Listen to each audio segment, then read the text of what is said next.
Chapter 1, The Name in the Dark. Alex Howard woke to laughter that didn't belong to him. It wasn't loud. It wasn't sharp. It was the soft, breathy kind that slipped through sleep and seemed to hover just below consciousness, like a joke caught between worlds. For a moment, Alex lay still, suspended in that lazy fog where dreams often tangled with reality. His first thought was that Cathy was dreaming about something ridiculous. One of her pun-filled office stories, maybe, or the dog next door that refused to stop stealing mail. Then she spoke. Yeah, Jason. Alex's eyes opened. The bedroom was dark except for the faint blue glow of the digital clock on Cathy's side of the bed. 2:14 a.m. The rain outside clicked lazily against the window, the sound softened by the cheap blackout curtains they still hadn't replaced. Everything looked the same. Everything felt altered. Cathy shifted beside him, her hand curling toward his back, not quite touching. Her breathing stayed slow, steady, deep in sleep. "Jason," she said again, clearer this time, followed by another quiet laugh. Alex didn't move. He didn't breathe any louder. His body reacted before his brain did, a cold snap of alertness clearing the last of his drowsiness. He stared at the ceiling, tracing the familiar crack above the smoke detector, willing himself not to jump to conclusions. Dreams were meaningless, everyone said that. Brains were chaos machines after midnight. Still, he listened. "Stop," Cathy murmured, smiling faintly. "You're—" The rest dissolved into a hum, words swallowed by sleep.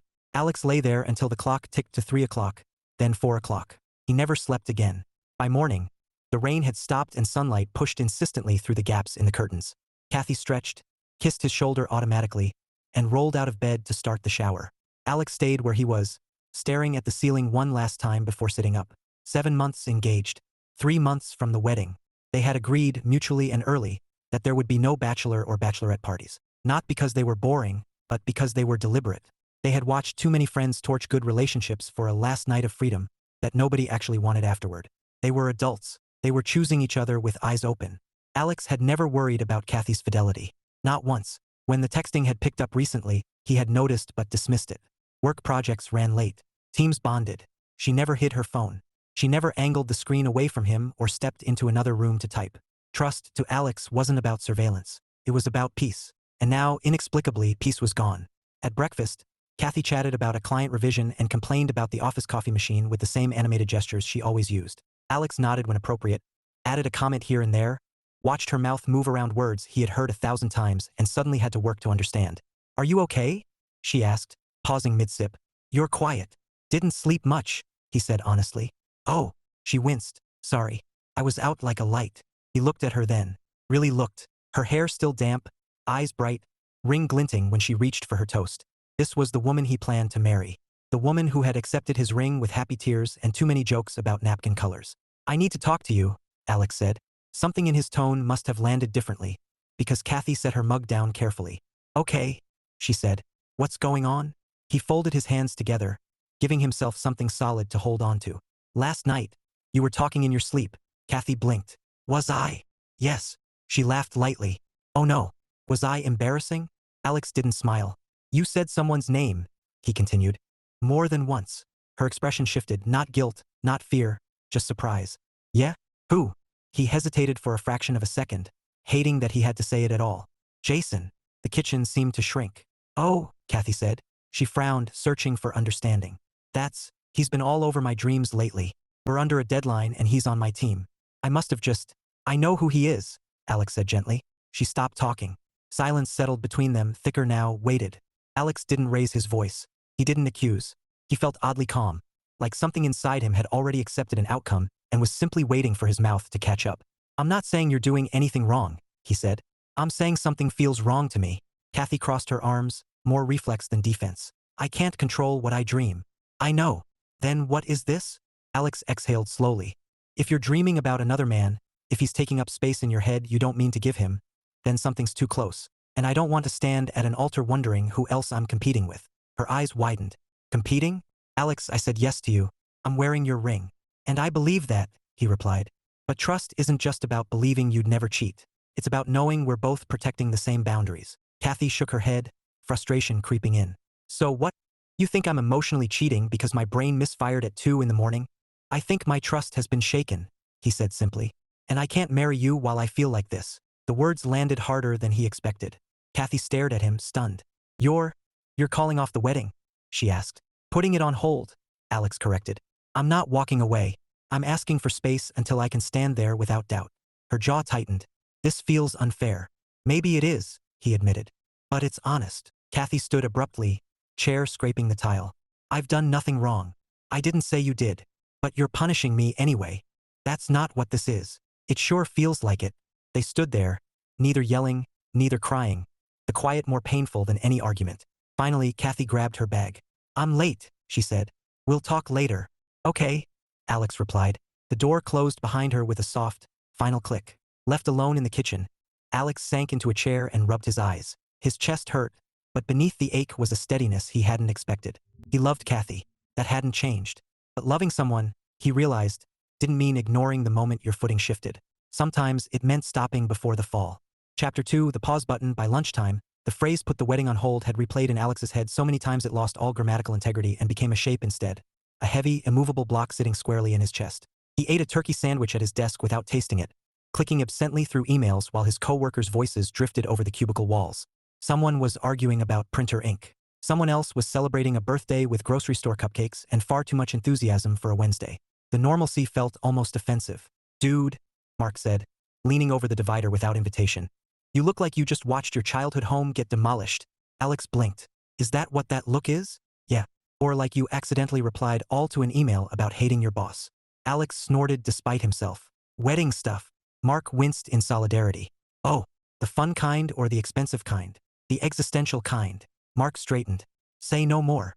He patted the divider like a condolence card and disappeared. Alex stared at his monitor, then gave up and pushed back from his desk. The conference room down the hall was empty, its glass walls reflecting a man who looked mostly like him but held himself differently. Shoulders tight, jaw set, like he was bracing for impact that had already happened. He pulled out his phone. No messages from Cathy. That was both a relief and a disappointment. When he got home that evening, the apartment felt staged. Every surface too neat, too intentional, like a model unit no one actually lived in. Cathy's shoes were still by the door. Her scarf hung where it always did. Proof of presence without proximity. She came in an hour later, keys jangling loudly, energy sharp. So, she said, dropping her bag with unnecessary force. We're really doing this? Alex looked up from the couch. He had changed into sweatpants, a small, defiant comfort. Doing what? This. She gestured between them. Hitting pause because of a dream. He stood. It's not the dream. It's what the dream made me realize. And that is? She asked, arms crossed, eyes bright with unshed frustration. That trust isn't supposed to make me feel like this. She laughed, humorless. You don't feel like this because of me. You feel like this because you're spiraling. Maybe, Alex conceded. But spirals don't happen in vacuums. Cathy paced. I've been stressed. We're slammed at work, we're planning a wedding, and yes, I've been talking to my team more. That's what teams do. I'm not upset you have coworkers. Then what do you want from me? She demanded. To quit my job? To duct tape my mouth shut at night? He hesitated. I want space. The word landed poorly. Space, she repeated. You're asking for space from your fiancé? Yes. She stared at him, incredulous. 3 months before our wedding. Yes. Cathy let out a breath that turned into a short laugh. Unbelievable. It's not forever, Alex said quickly. It's until we know whether we're still on the same page. We are on the same page, she shot back. You're just suddenly fluent in a language of fear. Maybe he was. Fear of being second. Fear of slowly becoming incidental. Fear of standing beside a woman who smiled at him while thinking of someone else. I'm moving into the guest room, he said. Her eyes flicked down the hall, then back to him. Convenient, she said quietly. You get space without actually leaving. I didn't want to abandon you. You already did. The words were sharp, precise, and they cut. Alex swallowed. I'm still here. Cathy shook her head. Physically. Emotionally, you've already left the building. She grabbed her laptop and disappeared into the bedroom, closing the door with definitive finality.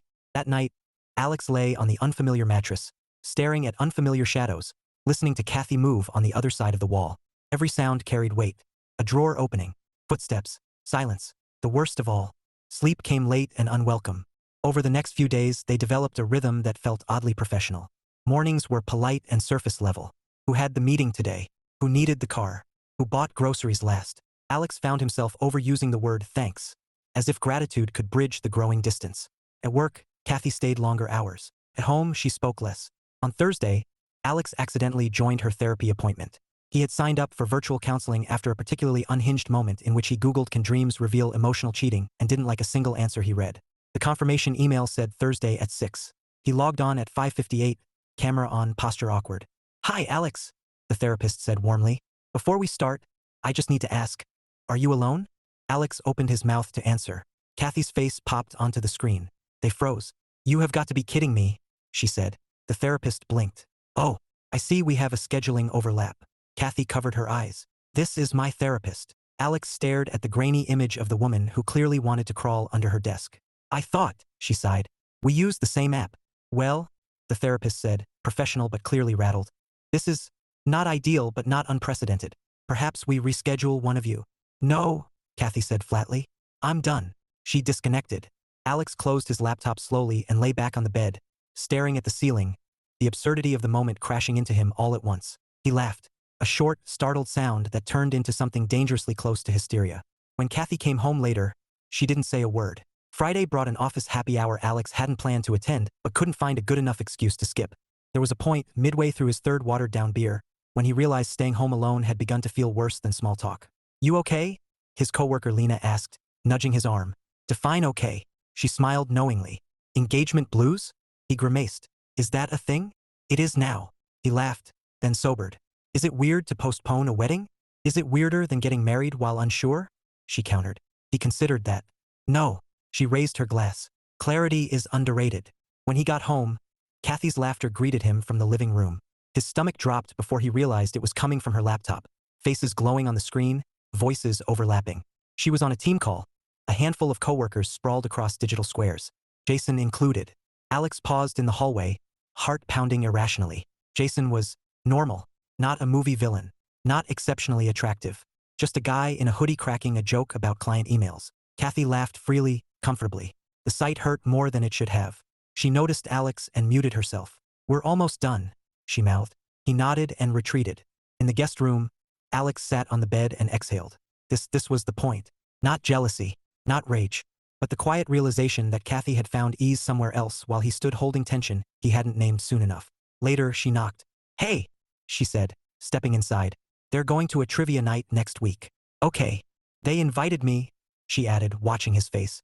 "I don't want to police your life," Alex replied honestly. She sighed. "I don't want you to feel like you have to." They stood there, an invisible line between them. "This sucks," Cathy said finally. "Yeah," Alex agreed. Neither moved. When she left, Alex lay back and stared at the ceiling again. He thought about the version of himself who had proposed with confidence, who had believed intention was enough to carry them through. He still believed in intention. But intention, he was learning, didn't replace attention. And love, real love, wasn't proven by the ring you wore. It was proven by the space you protected. Chapter 3, Office Hours and Aftershocks. By Monday, Alex's office had learned that something was wrong. It wasn't because he told anyone. Alex rarely did his processing out loud, preferring to dismantle problems internally like a careful mechanic. But there were signs. He arrived early and left exactly at 5, skipped the break room banter he usually tolerated, and stopped correcting Mark when Mark misused the phrase circle back with reckless abandon. "Man," Mark said mid-morning, wheeling his chair over. "You've entered your monk phase, huh?" Alex glanced up from a spreadsheet filled with numbers he'd been rereading for 10 minutes without comprehension. "What?" No snacks, no sarcasm, no visible soul. Alex huffed a quiet laugh. "I'm conserving energy." "For what?" "For not saying the wrong thing." Mark nodded solemnly. "Respect." The truth was that Alex felt constantly on the verge of saying too much or too little. Every word suddenly seemed weighted, irreversible. He had postponed a wedding, his wedding, and the rest of his life had apparently decided to continue operating at normal speed out of spite. Cathy, meanwhile, was drowning in activity. Her days stretched long, meetings bleeding into each other, Slack messages chiming late into the evening. If she was going to feel unmoored at home, she was determined not to feel useless everywhere else. Work had rules. Work had deliverables. Work didn't ask her to examine her emotional boundaries under fluorescent lighting. Jason sat 2 desks down from her as he always had. That hadn't changed. What had changed was Cathy's hypersensitivity to his presence. Every joke felt louder. Every shared glance felt suspect. She found herself overcorrecting, replying late, keeping conversations brief, then resenting herself for behavior she hadn't chosen consciously in the first place. At lunch, her teammate Mina leaned in conspiratorially. "So," she said, stabbing a salad with unnecessary force, "are you and Alex good?" Cathy froze mid-bite. "Why would you ask that?" Mina grimaced. "You've skipped 3 lunch dates with him and you sighed when your phone buzzed." "I sigh at everything," Cathy muttered. "That was not an everything sigh." Cathy sighed again, deliberately exaggerated. "We're working through some stuff." Mina's eyebrows shot up. Stuff. Life stuff. Mina nodded slowly. You know this is a safe space, right? I do, Cathy said, then paused. I also know that once I say it out loud, it becomes real. Mina softened. Fair. Jason wandered up at that moment, oblivious. Hey, Cathy. Quick question about the Virex deck. Cathy's stomach flipped traitorously. She hated herself for that response more than anything else. Now's fine, she said, too quickly, then immediately recalibrated. Actually, can it wait 10? Jason blinked. Sure. No rush. As he walked away, Mina watched Cathy carefully. Is he the stuff? Cathy stiffened. No. Good. Silence stretched. But, Mina prompted. Cathy sighed, finally honest. He's adjacent. Ah, Mina said softly. On Thursday, fate, or possibly the universe's deeply unprofessional sense of humor, decided to intervene. Alex had been assigned to present a quarterly summary to a visiting client team. The meeting was cross-departmental, which explained why he nearly swallowed his tongue when the conference room door opened and Cathy walked in, laptop tucked under her arm. She stopped short when she saw him. Oh, she said. Alex recovered first. Hey! They stood there, locked in that awkward half moment where neither knew whether to hug, nod, or behave like polite strangers at a dentist's office. The room filled around them. Chairs scraped. Greetings exchanged. Cathy took a seat across the table, eyes fixed firmly on her screen. Alex focused on the presentation, grateful for muscle memory. He could do this part. He could speak calmly, clearly, deliver insights without revealing that his personal life currently resembled a Jenga tower after a stiff breeze. Halfway through, Jason asked a sharp, insightful question from Cathy's side of the table. Alex answered it smoothly, then paused. Good question, he said. That's actually something we flagged internally. Cathy glanced up, surprised, and met his eyes for a split second. The look wasn't hostile. It wasn't warm. It was complicated. When the meeting ended, their colleagues filtered out quickly, leaving Alex and Cathy accidentally alone. For a moment, they pretended to reorganize their things. You were good, Cathy said eventually. Thanks. How's everything? Alex weighed his answer. Still paused. She nodded. Same. Another silence. I didn't know you were assigned to this, she added. Me neither. Figures. She shouldered her bag. I have another meeting. Yeah, of course. She stopped at the door. Alex. Yeah. I'm not trying to replace you, she said quietly. With work. Or anyone. He believed her. That truth settled somewhere unexpected and eased a fraction of the tightness in his chest. I know, he said. That night, Alex went to the gym. He hadn't planned to. It happened impulsively. A detour on the drive home after realizing he didn't want to sit quietly in the apartment while Cathy clicked away in the other room. He lifted heavier than usual, ran longer than necessary, sweat burning away the restless energy that had lodged itself under his skin. In the locker room, his phone buzzed. A text from Cathy. Trivia night tomorrow. I said yes before I thought. Is that okay? Alex stared at the screen longer than necessary. You don't need my permission, he typed, then erased it. I don't want to be controlling, erased. Finally. I'm not comfortable, but I don't want to be unfair. Several bubbles appeared, disappeared. Then, thank you for saying that honestly. He sat on the bench, phone warm in his hand. At home, the apartment buzzed with an undercurrent of anticipation. Cathy moved through the space with purposeful energy, selecting an outfit she didn't overthink, then overthinking it anyway. Alex watched from the doorway. You look nice. She halted. Thank you. He hesitated. I might go out too. Her eyebrows lifted. Oh, just keeping busy. Good, she said, surprising him. You should. Alex ended up at a bar with Lena and two of her friends, neither of whom he quite heard over the constant mental replay of Cathy laughing somewhere else. He laughed when required, drank slowly, and tried not to imagine too vividly.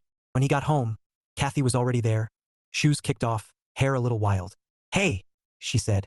Hey, how was your night? Fine. Yours? She shrugged. Trivia is harder than it looks. He smiled faintly. Did you win?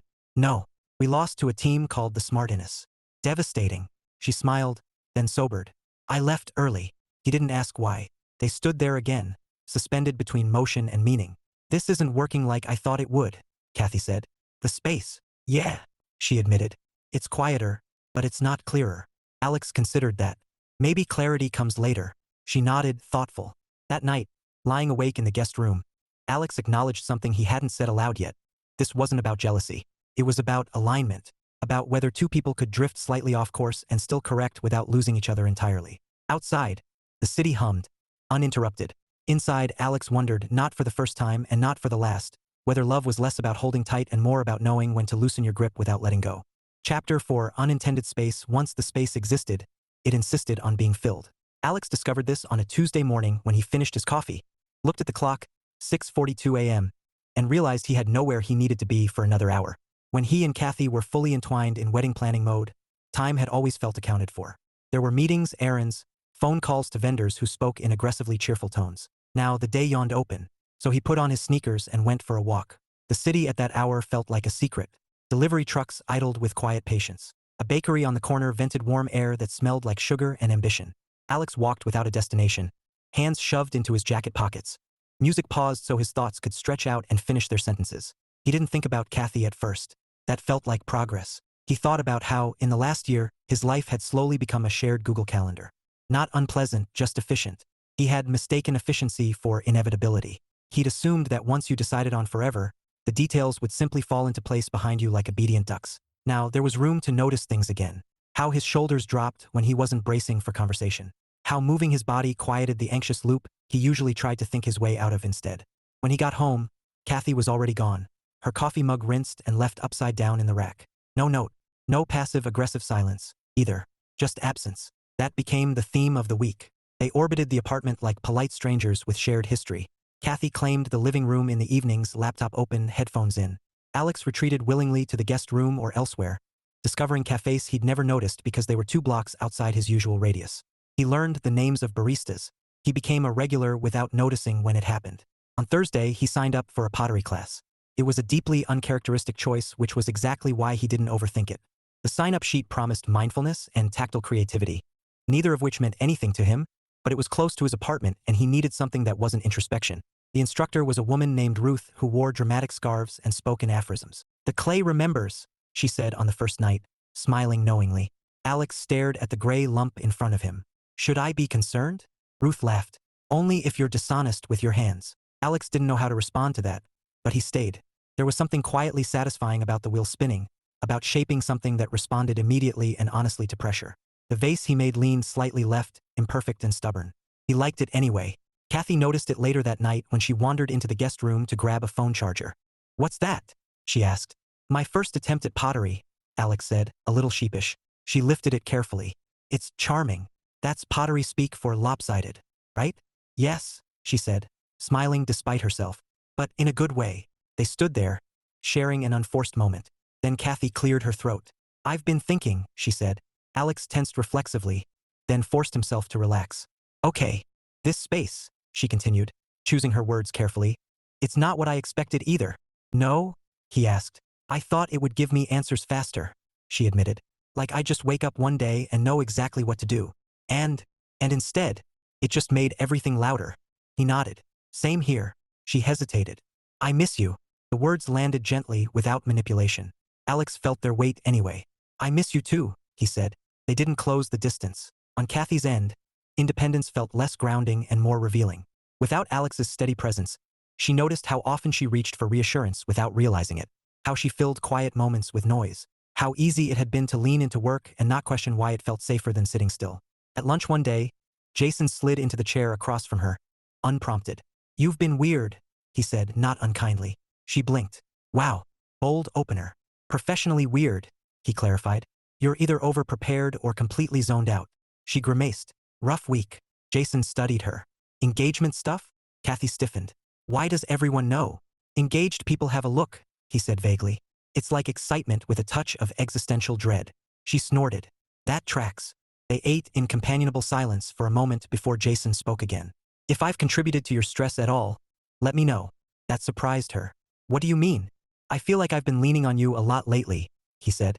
"Work-wise. I don't want that to spill into your personal life." Cathy felt an unexpected flush of clarity and embarrassment. "You're not doing anything wrong," she said quickly. "I still want to check," he replied easily. "Boundaries are good. Saves everyone grief." She stared at him, processing. Alex's words echoed unbidden. Protecting the same boundaries. "You're right," she said slowly. "And I should have noticed sooner." Jason smiled. "For what it's worth, you talk about your fiancé like he's your favorite person." Her chest tightened. "He is." That night, she came home earlier than usual. Alex was cooking, a modest stir-fry that smelled better than it looked. He glanced up, surprised. Hey, she said. "I'm starving." Good timing. They ate together at the kitchen table, something they hadn't done in days. The conversation stayed light. Work complaints. A mutual eye roll at a commercial that aired twice in one break. Afterward, Cathy surprised them both by saying, "Want to watch something?" Alex hesitated, then nodded. Sure. They chose a ridiculous baking competition where contestants wept over deflated soufflés. Halfway through, Cathy laughed and leaned over without thinking, resting her head against Alex's shoulder.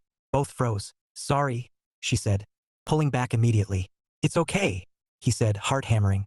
They finished the episode 2 feet apart, the couch suddenly enormous. Later, lying in his room, Alex acknowledged a truth he'd been dancing around.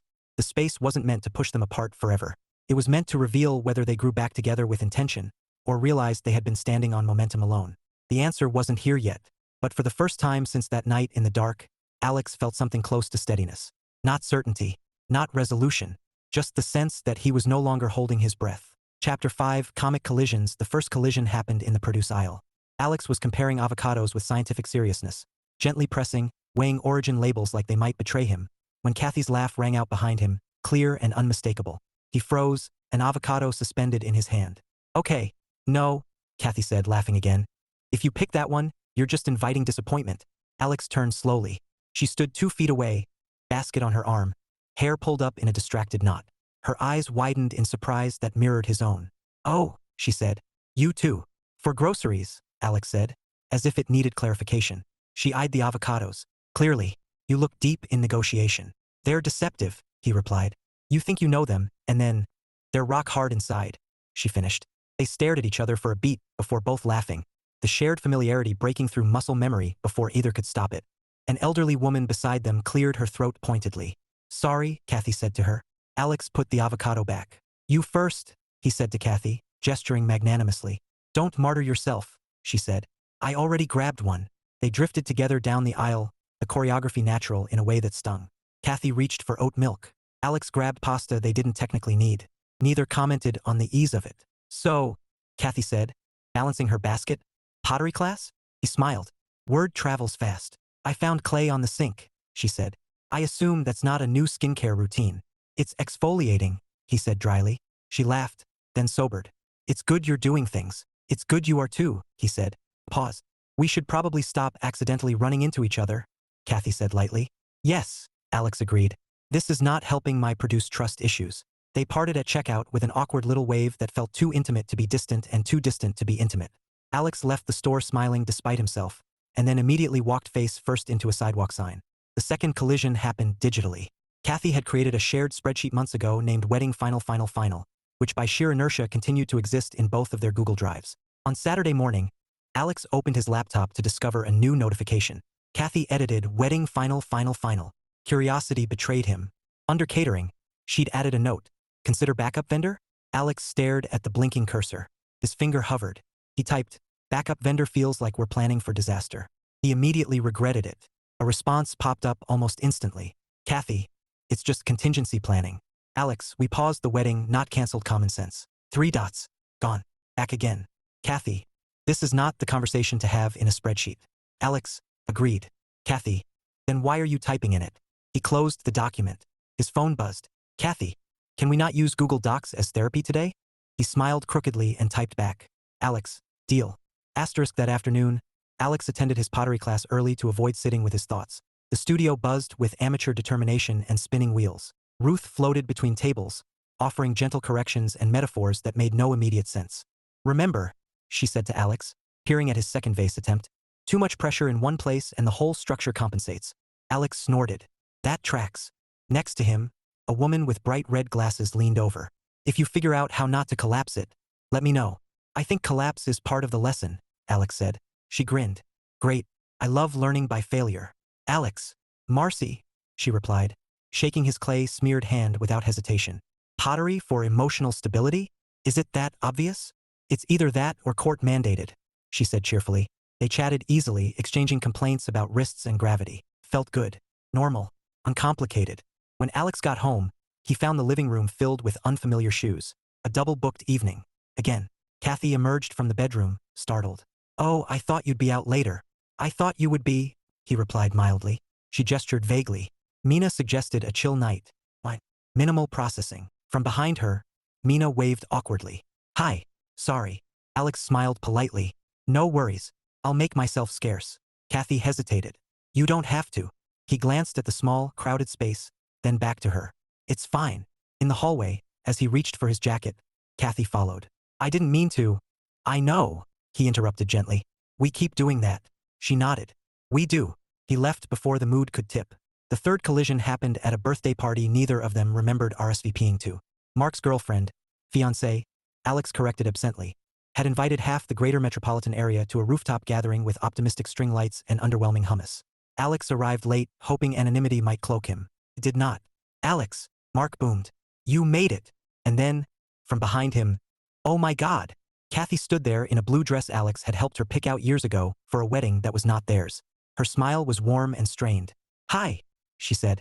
Hi, he echoed. Mark looked between them, slow realization dawning. Oh, don't, Alex warned. I won't, Mark said. But I will get you both drinks. They migrated to different corners of the rooftop, but the city had other plans. Every time Alex turned around, there Cathy was, laughing with someone, leaning against the railing, existing in his field of vision like a magnet he was pretending not to feel. At one point, the elevator jammed, trapping them, of course, along with 3 strangers. This is awkward, someone said helpfully. Cathy snorted. Alex laughed despite himself. It's fine. Elevators are just enforced patience. She glanced at him. Since when are you philosophical? Pottery. Of course. When they emerged into the night air, Cathy touched his arm without thinking. The contact sparked through both of them. Sorry, she said automatically. It's okay, he replied, for the 10th time that week. Later, as the party thinned and conversations loosened, Cathy found herself standing beside Alex again, drinks mostly forgotten. This feels ridiculous, she said quietly. Dodging each other like this. It does. She lifted her gaze to him. I don't want to be careful forever. I don't either, he said. A breeze rattled the string lights above them. I think, Cathy said slowly, that space isn't supposed to erase us. It's supposed to teach us something. He nodded. About ourselves. And about each other. They stood there, not touching, not retreating, just present. For the first time, Alex realized something else, a truth that surprised him with its simplicity. The comedy of all these collisions wasn't cruelty. It was evidence. Evidence that whatever they were navigating hadn't dulled their connection. It had complicated it. And perhaps complication, while messier than certainty, was still a form of attention. As they said goodnight and went their separate ways, Alex felt lighter. Not because things were solved, but because they were finally unmistakably in motion. Chapter 6, The Other Man Isn't the Point. Alex met Jason on a Sunday morning, which felt unfair. Sundays were supposed to be emotionally neutral territory.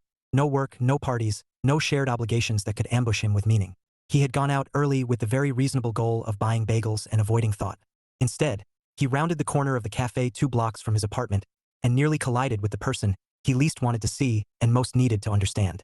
Whoa, sorry, Jason said automatically, steadying Alex by the elbow before either of them fully registered what was happening. Alex straightened, heart thudding. No worries. They locked eyes. Oh, Jason said. Hey, you're Alex, right? Alex nodded. There was no escaping now. Yeah, Jason.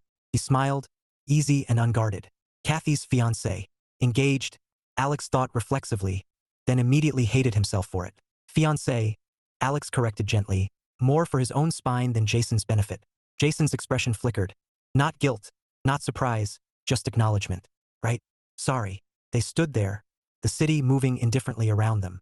Jason gestured behind him. I was grabbing coffee before a run. You, bagels, Alex said. Ambitiously. Jason laughed. That tracks. Alex surprised himself by laughing too. There was nothing sinister about Jason. No smugness. No posturing. Just a guy in running shoes holding an aggressively foamy latte like it had personally betrayed him. Weird running into each other like this, Jason said. Yeah, Alex agreed. Small world. Jason hesitated, then nodded toward the cafe. You got a minute? There's something I've been meaning to say. Alex's instinct was to decline, to guard the fragile equilibrium he'd been building. But avoidance suddenly felt like the weaker option. Sure, he said. 1 minute turned into 15. They sat at a small, wobbling table, knees nearly touching. Jason went first, surprising Alex again. I want you to know I've been reining things in, Jason said plainly. With Cathy. Not because she asked me to, because I realized I was crowding a line. Alex blinked. She didn't say anything? No, Jason replied. But I pay attention. Alex studied him. If this was an act, it was a subtle one. I'm not interested in being that guy, Jason continued. I like my job. I respect my coworkers. And I don't mess around with engaged people. Something inside Alex loosened. Quietly. I appreciate that, he said. Jason exhaled. Honestly, I talk about my sister's divorce so much at work it should have been a clue. I'm allergic to crossed wires. Alex smiled faintly. They itch. They shared a brief, mutual grimace. So, Jason said carefully, for what it's worth, I don't think this is about me. Alex chuckled. You might be right. Jason stood, adjusting the strap of his watch. Anyway, good luck with everything. Yeah, Alex said. Thanks. As Jason jogged off down the block, Alex sat there longer than necessary, letting the encounter settle. The confrontation he'd imagined, sharp words, posturing, vindication, hadn't materialized. What remained was something quieter and more uncomfortable. The problem wasn't competition. It was erosion. That afternoon, Cathy found Alex in the kitchen rearranging spices with suspicious intensity. You're alphabetizing cumin, she observed. It felt achievable, he said. She laughed softly, then noticed his expression. What's up? I ran into Jason. Her body stilled. And we talked. He looked at her. He's not the issue. She swallowed. I know. They stood in that familiar not quite space, not quite proximity. I've been thinking a lot, Alex went on, about that night, and everything since. Cathy nodded. Me too. I don't think you crossed a line intentionally, he said. I think maybe we stopped checking where the line was. She let out a breath that sounded like relief. That feels accurate. They sat at the table, hands flat against the wood. I leaned into work because it was easy, Cathy said quietly. Because it didn't ask me to examine things I didn't want to name. Alex nodded. I leaned into certainty, into believing commitment alone would carry us. She met his eyes. It doesn't erase us, does it? No, he said. But it does require maintenance. A wry smile tugged at her mouth. We skipped the manual. He smiled back. We assumed it was instinct. They sat in companionable silence, the weight between them lighter now, altered. I don't want you to feel like you have to compete, Cathy said firmly. I never wanted that. I don't, Alex replied. And now I know I don't have to. She reached for his hand, not grasping, not tentative. Just contact. He let it happen. What happens now? She asked. Alex considered the question carefully. Now we talk. Not to solve everything. Just to understand it. She nodded. Okay. And for the first time since the trust cracked, not shattered, just fractured, Alex felt something close to alignment return. Not because the threat was gone, but because the truth was finally clear. The fear had never been about another man. It had been about losing himself in the quiet, unnoticed spaces between intention and attention, and learning, at last, that love required vigilance not against outsiders, but against drift. Chapter 7, saying the quiet parts out loud. They didn't plan the conversation. That, Alex would later decide, was the reason it worked. It started late on a Thursday night when neither of them could sleep and both of them were pretending they weren't awake. The apartment was dark save for the kitchen light, which Cathy turned on when she patted out for water. Alex followed a minute later, unable to rest in the half-truth of silence. Couldn't shut my brain off, Cathy said, leaning against the counter. Same, Alex replied. They stood there, barefoot on the cool tile, the hour lending everything a softness it didn't carry in daylight. No defenses, no urgency, just exhaustion that had finally burned through posturing. Cathy broke first. I keep thinking about the night you asked me to marry you. Alex smiled faintly. You cried so hard I thought you were saying no. I almost did, she admitted, then rushed to clarify. Not because I didn't want to marry you, because I was terrified I'd mess it up. The honesty startled him. You never said that, he said. I didn't know how without sounding ungrateful. She sighed. Everyone assumes engagement is the finish line. Like once you say yes, all the work is supposed to go quiet. Alex nodded slowly. I think I thought that too. That wanting this enough would cover the maintenance. Cathy wrapped her arms around herself. I didn't realize how much reassurance I'd been outsourcing. He frowned slightly. Outsourcing.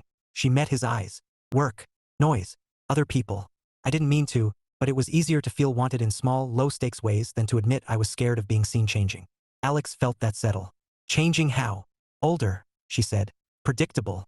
Locked in. But you wanted to be locked in, he said gently. I wanted to choose it every day, she replied. I just didn't know how to ask for help without sounding like I was doubting us. Alex leaned back against the counter.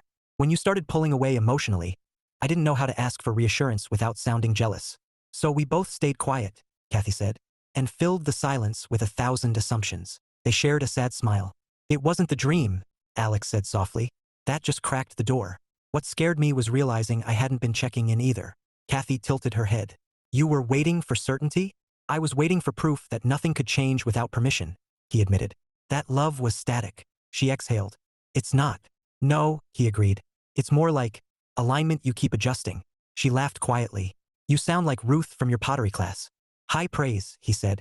They moved to the table without deciding to, each claiming a chair like a truce. The clock read 12:43 a.m., I need to say something, Cathy said. And I don't want you to reassure me until I'm done. Alex nodded. Okay. I never wanted anyone else, she said clearly. Not Jason. Not anyone. What I didn't realize I wanted, was to feel interesting again. Not just dependable. Alex absorbed that. I thought dependability was what made me safe. It does, she said quickly. But safety without curiosity turns into routine. That was on me to name, not escape. He nodded. I wanted to be irreplaceable. She softened. You are. But I treated that as entitlement instead of responsibility, he countered. I stopped noticing when things shifted because I trusted the shape of us to hold. Her voice dropped. Did it scare you enough to leave? Alex didn't answer immediately. He owed her the truth, not comfort.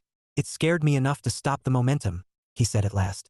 I needed to know that if we kept going, it would be because we were choosing each other consciously, not because we'd already booked the venue. Cathy swallowed. The pause felt like abandonment at first. He winced. I know. But now, she continued, it feels like an interruption, like the universe elbowed us and said, pay attention. Alex smiled slightly. It's aggressive, the universe. Truly rude. They sat there, shoulders relaxed, something gently re-knitting between them. I don't want to rush back into planning, Cathy said. Not yet. I don't either, Alex replied. Relief came with the admission. But I do want to be intentional again, she added. About boundaries. About us. Same. She reached across the table, palm up. He took it.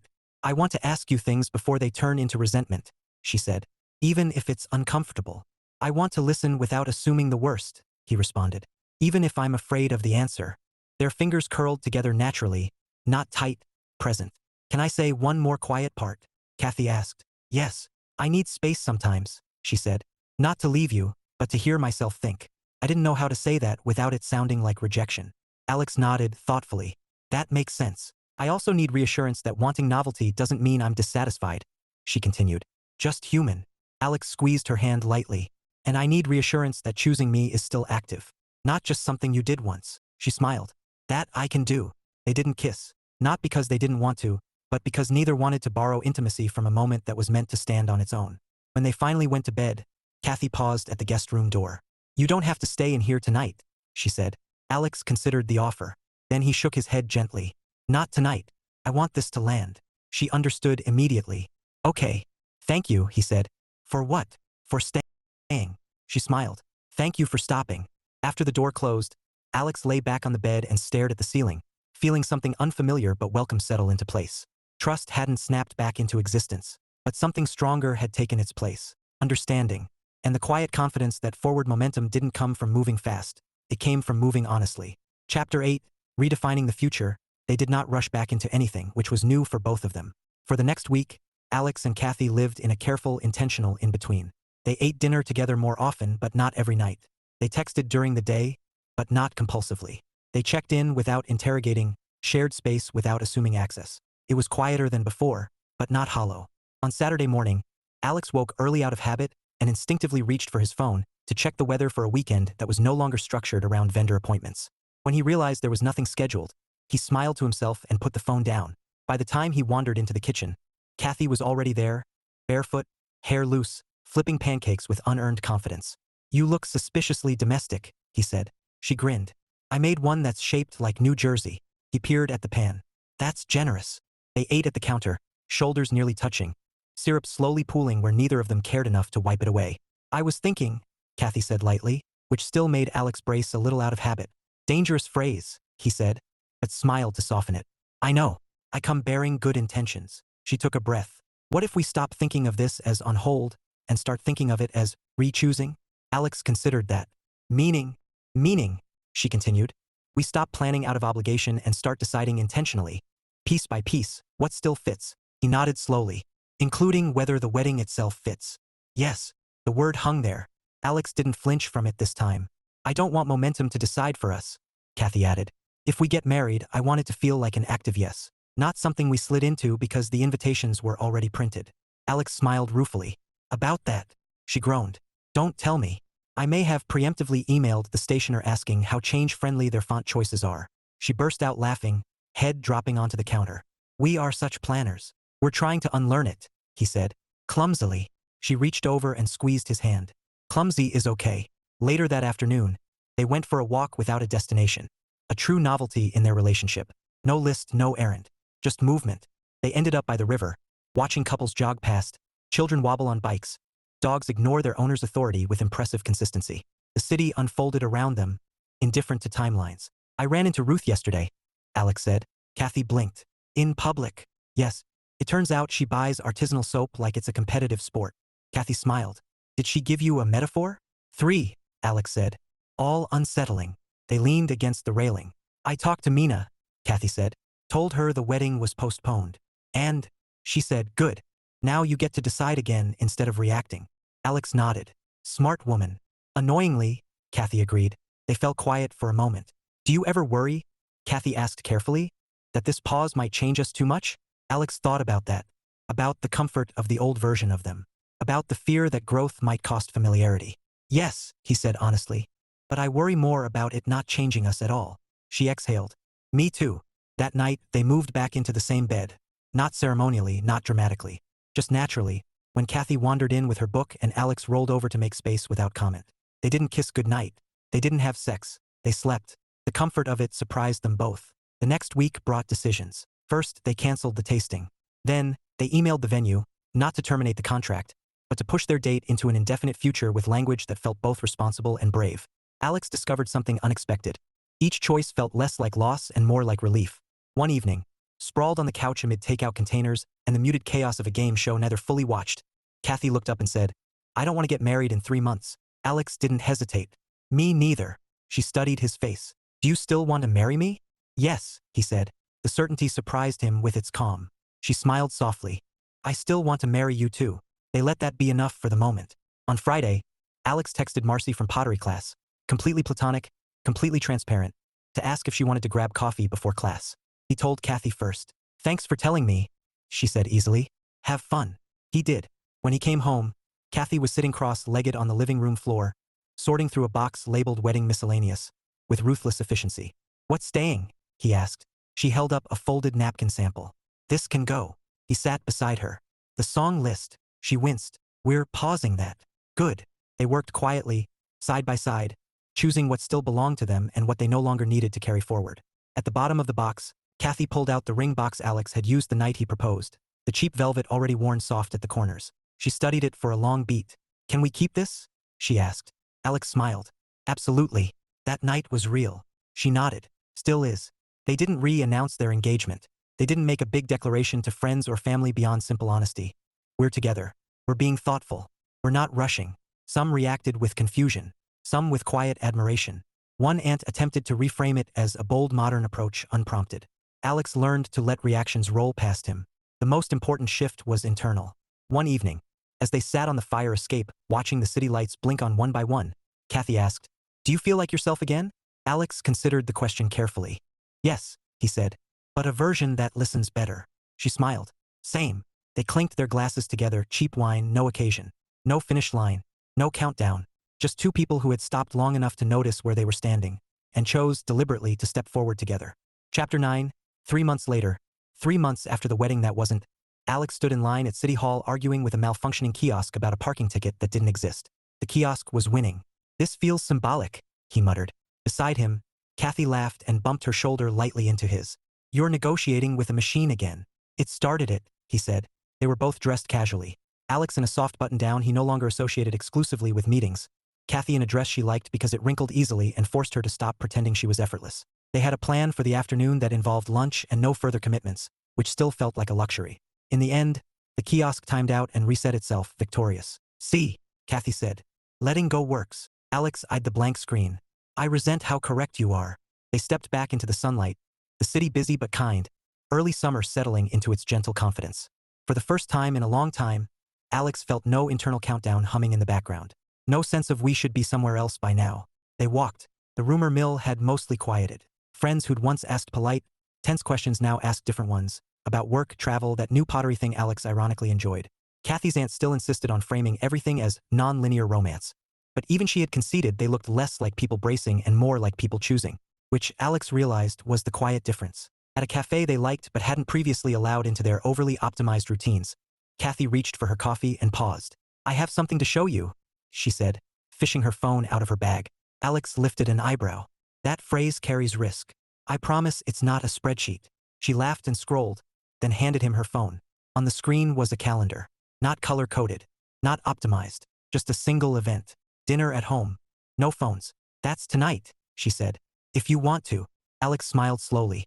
I like that it's optional. I like that you noticed, she replied. They fell into comfortable silence, sipping coffee and watching a couple argue softly over pastries at the next table. Alex took Cathy's hand, not out of habit, but because he wanted to feel anchored to the present. Later, as they crossed the park on their way home, Cathy said, "Do you know what I miss least?" Alex waited. "Wedding planning," she finished. He laughed, full and honest. "We were awful at it." "We were great at pretending we weren't terrified," she corrected. True. They watched a group of friends set up a picnic nearby. Balloons, someone fumbling with a Bluetooth speaker. It looked joyful. It also looked exhausting. "Do you ever think," Cathy asked carefully, "about what we'd do if we didn't get married at all?" Alex considered the question seriously. Not defensively. Not fearfully. "Yes," he said. "And I don't think that thought scares me anymore." She nodded. "Me neither." That was the thing, they still wanted marriage. The idea of choosing each other reflected, solidified, shared with the people they loved. But it no longer felt like proof of worth or success or staying power. Felt like an option, which changed everything.